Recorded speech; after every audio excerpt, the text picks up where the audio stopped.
दिवाळी सण मोठा नाही आनंदाला तोटा असं आपण म्हणतो, कारण दिवाळीलाच आपण दीपावली देखील म्हणतो. दिवाळी म्हणजे नक्की काय, तर दिवाळी म्हणजे स्नेहांच्या गाठीभेटी, पदार्थांची देवाणघेवाण आणि प्रेमाचा असणारा हा विसर. या सर्व गोष्टींचा विचार करता दिवाळी हा खूप मोठा सण आपल्या वर्षाच्या उत्तरार्धात आपण साजरा करतो.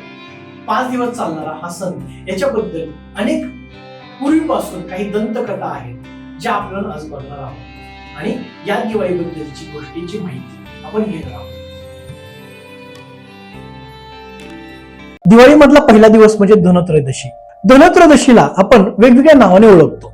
धनत्रयोदशी म्हटलं जातं, धनतेरस म्हटलं जातं, त्याचबरोबर धन्वंतरी जयंती म्हटलं जातं आणि चौथं नाव म्हणजे यमदीपदान हे देखील म्हटलं जातं. धन्वंतरी म्हणजे लक्ष्मीची आणि कुबेराची पूजा असा तुमच्या मनामध्ये ग्रह असेल, पण ते चुकीचं आहे. त्या दिवशी खरं तर धन्वंतरी देवीची पूजा झाली पाहिजे. बाकी तर पूजा झाल्याच पाहिजेत, पण धन्वंतरी देवीची पूजा झाली पाहिजे. का तर धन्वंतरी देवी म्हणजे आरोग्याशी निगडीत असणारी देवी, जी आपल्याला चांगलं ठेवते, बरं ठेवते, आपलं शरीर चांगलं ठेवण्यामध्ये मदत करते. आजकाल प्रत्येकाला काही ना काही त्रास आहे आणि हा त्रास दूर करण्यासाठी धन्वंतरी देवीची पूजा करणं खूप महत्वाचं आहे. मग ह्याचीच एक दंतकथा पुराणामध्ये आहे, ती थोडक्यात मी तुम्हाला सांगतो. एक हंस नावाचा राजा शिकार करत असताना त्याला भान राहिलं नाही आणि तो दुसऱ्या राज्यामध्ये गेला. दुसऱ्या राज्यामध्ये गेल्यानंतर ते राज्य होतं हेमराजाचं. जेव्हा तो तिथे गेला त्यावेळेस हेमराजाने त्याचं खूप चांगल्या पद्धतीने आदरातिथ्य केलं. आदरातिथ्य झाल्यानंतर पुढे त्याच दिवशी हेमराजाला पुत्रप्राप्ती झाली. खूप आनंदाचं वातावरण त्या राज्यामध्ये निर्माण झालं. निर्माण झाल्यानंतर षष्टीच्या दिवशी सटवाईने एक गोष्ट लिहून ठेवली, ती म्हणजे हा जो मुलगा आहे, राजाचा मुलगा आहे, हा लग्न झाल्यानंतर 4थ्या दिवशी मरण पावला. राजा तिथून पुढे व्याकुळ झाला. त्याला कळत नव्हतं काय करावं, म्हणून त्याने एका गुहेमध्ये त्या आपल्या राजपुत्राला ठेवलं. सगळ्या गोष्टी विधिवत, सगळ्या गोष्टी पुढे चालू होत्या आणि वयाच्या 16व्या वर्षी त्या राजपुत्राचा विवाह झाला हंस राजाच्या मुलीशी. विवाहाला 1 दिवस झाला, 2 दिवस झाले, 3 दिवस झाले, 4 दिवस झाले, असे 4थ्या दिवशी त्याला सर्पदंश होऊन त्या राजाच्या मुलाचा मृत्यू झाला. सटवाईने लिहिलेली गोष्ट खरी झाली. ज्यावेळेस यम न्यायला आले त्या राजपुत्राला, त्यावेळेस यम देखील दुःखी होता. का तर अशा चांगल्या प्रसंगी, अशा आनंदाच्या प्रसंगी तो कुणाला तरी घेऊन चाललेला होता.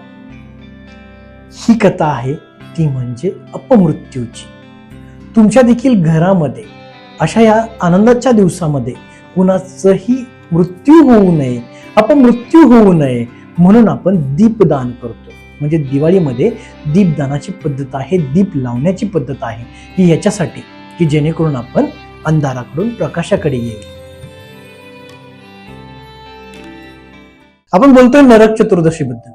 नरक चतुर्दशी म्हणायला गेला तर आपण आपल्या घरामध्ये ज्यावेळेस सकाळी उठतो दिवाळीच्या दिवशी, त्यावेळेस घरच्यांमध्ये एक असतं की लवकर उठ, लवकर उठ, उशिरा उठला आणि उशिरा आंघोळ केली तर नरकात जाशील तू. तर ही नरकात जायचं ही गोष्ट जी आहे ती एक पौराणिक कथा आहे. त्या कथेची मी तुम्हाला माहिती देतो. नरकासूर नावाचं एक असुर जन्माला आला. तो जन्माला आल्यानंतर तो पृथ्वीच्या गर्भातून जन्माला आला, ज्याला विष्णुपुत्र देखील म्हटलं जातं. ह्याच्यामध्ये लंकापती रावण मेल्यानंतर या नरकासुराचा जन्म झाला. त्याला जनक या राजाने त्याचा सांभाळ केला. रावणाचा वध झाला, जनक राजाने सांभाळ केला. पुढे प्राग्ञ ज्योतिषपूर या राजाचं त्याला राजापद हे देण्यात आलं. त्यानंतर त्याचा विवाह माया या मुलीशी झाला. तोपर्यंत सगळ्या गोष्टी चांगल्या होत्या, पण संगत माणसाला वाईट घडवते आणि अशाच वेळेस तो एका संगतीत आला, ते म्हणजे बाणासुराच्या. बाणासुरच्या संगतीत आल्यानंतर त्याचे विचार बदलले, त्याचे आचार बदलले आणि तो वाईट प्रवृत्तीच्या नादी लागला. त्यावेळेस त्यांनी मणिपर्वतावरती तिथल्या ज्या काही स्त्रिया होत्या, महिला होत्या, मुली होत्या, त्यांना नेऊन ठेवलं आणि त्यांच्यावरती अत्याचार करायला लागला. अत्याचार करायला लागल्यानंतर त्यावेळेस ब्रह्मदेवाने नरकासुराला एक वरदान दिलं होतं की तू फक्त न फक्त विष्णूच्या हातातून मरशील, तुझा तिथं वध होईल, फक्त विष्णूच करू शकतो. आणि त्यावेळेस विष्णूला गरुडावरती जाऊन मणिपर्वतावरती गेल्यानंतर तिथे विष्णूने म्हणजे कृष्ण अवतारामध्ये त्याने त्याचा वध केला, त्याच्या डोक्यावरून तलवार मारली आणि 2 भागांमध्ये त्याला डिवाइड केलं. त्यावेळेस तो वेगळा झाला आणि मरण पावला. त्यावेळेस या महिला, त्या 16,000 महिला होत्या आणि 16,000 महिलांची तिथून सुटका झाली. म्हणून आपण म्हणतो ना, 16 सहस्र नारी तरी कृष्ण ब्रह्मचारी. का तर ह्या ज्या 16,000 महिला आहेत यांचं पुढे काय होणार, घरचे त्यांना घेणार नाहीत. तर त्यामुळे कृष्णाबरोबर लग्न झालं अशा प्रकारची ही एक दंतकथा आहे. म्हणून आपण म्हणतोय 16 सहस्र नारी तरी देखील कृष्ण ब्रह्मचारी. तर ही आहे आपली नरक चतुर्दशीची कथा, ज्याला आपण दंतकथा म्हणूया. दिवाळीमध्ये लक्ष्मी पूजनाला खरंच वेगळं महत्व आहे. व्यापारी वर्गामध्ये तर हा दिवस उत्साहात साजरा केला जातो, कारण की नेहमीच आपल्याकडे लक्ष्मीचा वास व्हावा, लक्ष्मी आपल्याकडे राहावी, आपल्याकडे पैसा अडका यावा, याच्यासाठी आपण लक्ष्मीची पूजा केली जाते. या लक्ष्मी पूजनाविषयी थोडक्यात माहिती आपण जाणून घेऊयात. कोणती दंतकथा नाहीये, फक्त माहिती जाणून घेऊयात आपण. शरद पौर्णिमेच्या दिवशी समुद्र मंथनातून लक्ष्मीची उत्पत्ती झाली. शरद पौर्णिमा म्हणजे दिवाळीच्या अगोदर येणारी पौर्णिमा, जिला आपण कोजागिरी म्हणतो. त्या दिवशी लक्ष्मी ही समुद्र मंथनातून आपल्याला मिळाली. पुढे तो येतो म्हणजे कार्तिकी अमावस्या दिवस. कार्तिकी अमावस्येला काली मातेचा जन्म झाला. या दिवशी आपण आज लक्ष्मीची पूजा करतो. त्या दिवशी काली मातेची देखील पूजा झाली पाहिजे, पण परंपरेनुसार लक्ष्मीची पूजा आपण करत आलेलो आहोत आणि इथून पुढे देखील ती रूढ झालेली आहे. त्यामुळे या दिवशी आपण लक्ष्मीची पूजा करतो आणि ह्याच दिवसाला लक्ष्मीची पूजा केल्याने आपल्याकडे धन दौलत, पैका अडका या गोष्टी चांगल्या पद्धतीने येतात. तेव्हा तुम्ही देखील लक्ष्मीची पूजा जोरदार करा.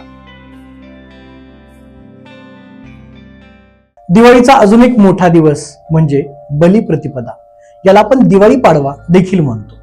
हा 3.5 मुहूर्तापैकी एक मोठा मुहूर्त, चांगला मुहूर्त मानला जातो. व्यापारी वर्षाची, नववर्षाची सुरुवात या दिवसापासून होते. याची एक दंतकथा पुराणामध्ये आहे. त्या पुराणातील कथेबद्दल आपण थोडीशी माहिती घेऊयात. असुरांचा राजा, ज्याचं नाव बळीराजा होतं, जो भक्त प्रल्हादाचा नातू होता. तो असुरांचा राजा असला तरी दानी होता, प्रजाहितवादी होता, चारित्र्यवान होता आणि सगळ्यात मोठा त्याच्याकडचा गुण म्हणजे तो दानशूर होता. पण जसं जसं पुढे गेला तसं तसं त्याला गर्व वाढायला लागला. त्याला पूर्ण जगावरती राज्य करायचंय असं त्याला वाटायला लागलं आणि याच्यामध्येच त्याची शक्ती देखील वाढत चाललेली होती. आणि याच्यामध्ये त्याने देवांचा पराभव केला. देवांचा पराभव झाल्यानंतर आता या बळीराजाला मात कोण देईल, तर विष्णूची याच्यासाठी निवड करण्यात आली आणि विष्णूने हे व्रत घेतलं की मी त्याला मात देणार. बळीराजाने एक यज्ञ केला. या यज्ञानंतर त्याला दान देणं हे भाग होतं.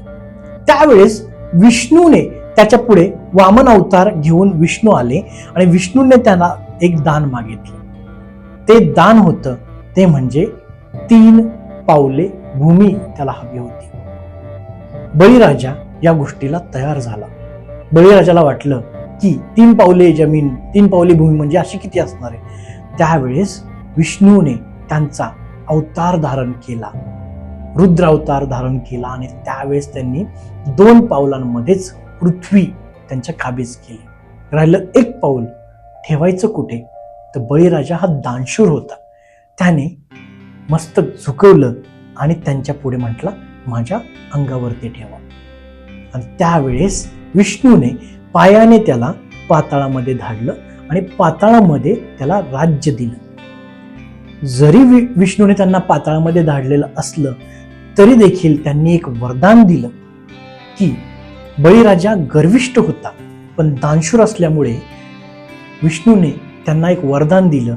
ते वरदान म्हणजे लोक तुमची पूजा करतील. कार्तिक प्रतिपदेच्या दिवशी लोक तुम्हाला पूजतील, लोक तुमची पूजा करतील.